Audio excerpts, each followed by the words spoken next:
Hello friends, welcome to hits and heights. എല്ലാവരും സുഖമായിരിക്കുന്നല്ലോ. ഇന്നത്തെ വീഡിയോ ഒരു മിനി വ്ലോഗാണ്, കുഞ്ഞു വീഡിയോ ആണ് കേട്ടോ. ഞങ്ങളൊരു നൈറ്റ് വോക്കിന് പോയതാണ്. ശരിക്കും സത്യം പറഞ്ഞാൽ ഇത് അച്ചാച്ചൻ പോസ്റ്റിങ്ങിന് പോകുന്നതിന് മുമ്പുള്ള ഒരു വീഡിയോ ആണ് കേട്ടോ. അന്നേരം ഇത് എഡിറ്റ് ചെയ്യാനൊന്നും നമുക്ക് സമയം കിട്ടിയില്ല. ഇപ്പോഴാണ് എനിക്ക് അതിന് സമയം കിട്ടിയത് കേട്ടോ. അപ്പോൾ ഞങ്ങൾ 4 പേരുടെ ഇങ്ങനെ പോവാണ്. ചുമ്മാ ഒരു ലക്ഷ്യമില്ലാതുള്ള ഒരു വോക്കിംഗ് ആയിരുന്നു കേട്ടോ.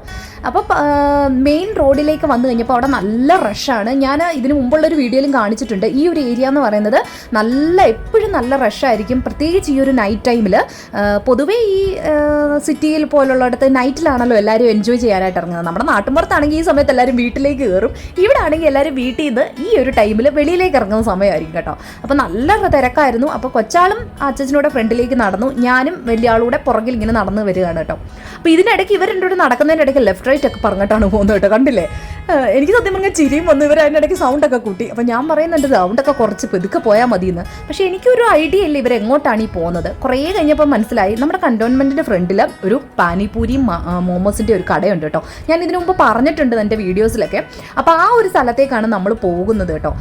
അവിടെ വന്നപ്പോൾ നോക്കിയാൽ നിങ്ങൾ കാണുമ്പോൾ മനസ്സിലാവും എന്താ റഷാണെന്നുള്ളത് കേട്ടോ. എപ്പോഴും ഈ ഒരു 2 കടയിൽ നല്ല തിരക്കായിരിക്കും. നമ്മുടെ കന്റോൺമെൻറ്റിലുള്ള ആൾക്കാരാണെങ്കിലും ITC ജോലി കഴിഞ്ഞ് വരുന്നവരാണേലും അല്ലാതെ നമ്മുടെ കൂട്ടി ഇങ്ങനെ നൈറ്റ് വോക്കിനൊക്കെ ഇറങ്ങുന്നവരാണേലും ഒക്കെ ഈ ഒരു ടൈമിൽ അവിടെ വന്ന് നല്ല തിരക്കായിരിക്കും എപ്പോഴും കേട്ടോ. അപ്പം ഞങ്ങളും വന്നു. ഞങ്ങൾ പൊതുവെ ഇവിടെ നിന്ന് ഇങ്ങനെ ഇരുന്ന് കഴിച്ചിട്ടില്ല കേട്ടോ. അവിടെ ഇങ്ങനെ നിന്ന് കഴിച്ചിട്ടില്ല. പാഴ്സൽ വാങ്ങിയിട്ട് പോവുകയാണ് എപ്പോഴും ചെയ്യാറുള്ളത് കേട്ടോ. ഇവിടെ മോമോസ് കഴിച്ചിട്ട് നേരെ പാനിപ്പൂരിയുടെ അടുക്കലേക്ക് പോകും. പാനിപ്പൂരി കഴിച്ചിട്ട് നേരെ മോമോസിൻ്റെ അടുക്കൽ വരുന്നവരും ഒക്കെ ഉണ്ട് കേട്ടോ. എല്ലാവരും പൊതുവെ അങ്ങനെയാണ് ചെയ്യാറ്. അപ്പം ഞങ്ങൾ ഒരു നോർമലായിട്ടുള്ള ചിക്കൻ മോമോസും ഒരു ഫ്രൈഡ് ചിക്കൻ മോമോസുമാണ് വാങ്ങാണ്ടിരുന്നത് കേട്ടോ. അപ്പോൾ ആദ്യം അച്ഛൻ നമുക്ക് നമ്മുടെ സ്റ്റീംഡ് ആയിട്ടുള്ളത് വാങ്ങിക്കൊണ്ട് വന്നു. കൊച്ചാൾക്കും വലിയ ആൾക്കും ഇത് ഭയങ്കര ഇഷ്ടമാണ്. കുഞ്ഞുമണീസ് ഏറ്റവും കൂടുതൽ നല്ല എൻജോയ് ചെയ്ത് കഴിക്കുന്ന സാധനമാണ് കേട്ടോ. അപ്പോൾ ഞാൻ അവർക്ക് നല്ല ചൂടായിരുന്നു, ചൂടൊക്കെ മാറ്റി അവർക്ക് കൊടുത്തു. അതിൻ്റെ സോസ് എന്ന് പറയുന്നത് വലിയതായിട്ട് എരിയുള്ളതുമല്ല, അതുകൊണ്ട് അവർക്ക് ഭയങ്കര ഇഷ്ടമാണ് കേട്ടോ. അപ്പോൾ അപ്പോഴത്തേനും അച്ഛൻ ഫ്രൈഡൂടെ വാങ്ങാൻ പോയിട്ടുണ്ട്. സത്യം പറഞ്ഞാൽ ഈ ഒരു നൈറ്റ് നമ്മളിങ്ങനെ ഫാമിലി ആയിട്ടൊക്കെ ഒന്ന് ഇറങ്ങി എൻജോയ് ചെയ്യുന്നത് നമ്മുടെ ജീവിതത്തിൽ എപ്പോഴും ഒരു നല്ലൊരു ഓർമ്മകളായിരിക്കും കേട്ടോ.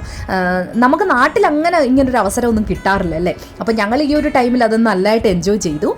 അപ്പോൾ ഇതൊക്കെ ഇങ്ങനെ കഴിച്ചുകൊണ്ടിരിക്കുന്നതിൻ്റെ ഇടയ്ക്ക് കൊച്ചാൾ ഞങ്ങളുമായിട്ട് പിണങ്ങി അവിടെ പോയിരിക്കുന്നുണ്ടോ. എന്താണെന്ന് വെച്ചാൽ ആൾക്ക് വെള്ളം വേണമെന്ന് പറഞ്ഞു. നമ്മൾ വോക്കിങ്ങിന് ഇറങ്ങിയല്ലേ, നമ്മൾ വെള്ളമൊന്നും എടുത്തില്ല. അപ്പോൾ ഇത് കട കണ്ടപ്പം കയറിയെന്നല്ലേ ഉള്ളൂ. അപ്പോൾ അവിടെ നിന്ന് വെള്ളം കിട്ടാനുമുള്ള ഏരിയല്ല. അച്ഛനൊക്കെ പോയി നോക്കിയിട്ടും കിട്ടിയില്ല കേട്ടോ. അത് കഴിഞ്ഞ് നേരെ ഞങ്ങൾ പാനിപ്പൂരിയുടെ ഇടയ്ക്ക് വന്നു. അവിടെ വന്ന് ഞാനും അച്ഛനൂടെ അങ്ങോട്ടും ഇങ്ങോട്ടും ഷെയറൊക്കെ ചെയ്ത് കഴിച്ചു. ചെറിയൊരു റൊമാൻറ്റിക് ഒരു നൈറ്റ്, ഒരു പാനിപ്പൂരി ഈറ്റിംഗ് ആയിരുന്നു കേട്ടോ. അങ്ങനെ വേണം നമുക്ക് പറയാം. അങ്ങനെയൊക്കെ ഞങ്ങളിങ്ങനെ കഴിച്ചുകൊണ്ടിരുന്നപ്പോൾ കൊച്ചാൾ പിണക്കമൊക്കെ മാറ്റി വന്നു. ആൾക്ക് വേണമെന്ന് പറഞ്ഞു. ഇതേ കഴിച്ച കഴിപ്പ് കണ്ടില്ലേ, പാതി ഒലിച്ചു. അപ്പോഴേക്കും ആൾക്ക് മതിയായി, വീണ്ടും പിണങ്ങി മാറിപ്പോയിക്കെ നിന്നു. അങ്ങനെ ഞങ്ങൾ രണ്ടുകൂടെ വീണ്ടും അവിടെ നിന്ന് നന്നായി തട്ടി കേട്ടോ. അങ്ങനെ ആ ഒരു നൈറ്റ് അടിപൊളിയായിട്ട് എൻജോയ് ചെയ്തു. വീണ്ടും ഓരോ സെറ്റ് പാഴ്സൽ വാങ്ങിയിട്ട് ഞങ്ങൾ നേരെ നടക്കുകയാണ് കേട്ടോ.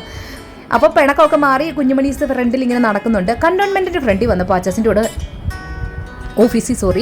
ഓഫീസിൽ വർക്ക് ചെയ്യുന്ന ഒരാളെ കണ്ടു. ആളുടെ ഫാമിലിയെ ഡ്രോപ്പ് ചെയ്യാൻ വന്നതാണ്, അവർ തിരിച്ചു പോവുകയാണെന്നൊക്കെ പറഞ്ഞു കേട്ടോ. അപ്പോൾ അവരോട്ട് കണ്ട് കാര്യമൊക്കെ പറഞ്ഞിരുന്നിട്ട് ഞങ്ങൾ തിരിച്ച് നേരെ നമ്മുടെ വീട്ടിലേക്ക് പോയി കേട്ടോ. അപ്പോൾ ഇത്രയേ ഉള്ളൂ നമ്മുടെ ഇന്നത്തെ വീഡിയോ. എല്ലാവരും എൻജോയ് ചെയ്തെന്ന് വിചാരിക്കുന്നു. അപ്പോൾ എല്ലാവർക്കും നമ്മുടെ വീഡിയോസൊക്കെ ഇഷ്ടപ്പെടുന്നുണ്ടെങ്കിൽ തീർച്ചയായിട്ടും നമ്മുടെ ചാനൽ സബ്സ്ക്രൈബ് ചെയ്യുക, ലൈക്ക് ചെയ്യുക, ഷെയർ ചെയ്യുക. അപ്പോൾ മറ്റൊരു വീഡിയോ ആയിട്ട് നമുക്ക് ഉടനെ കാണാം. അതുവരേക്കും ബൈ.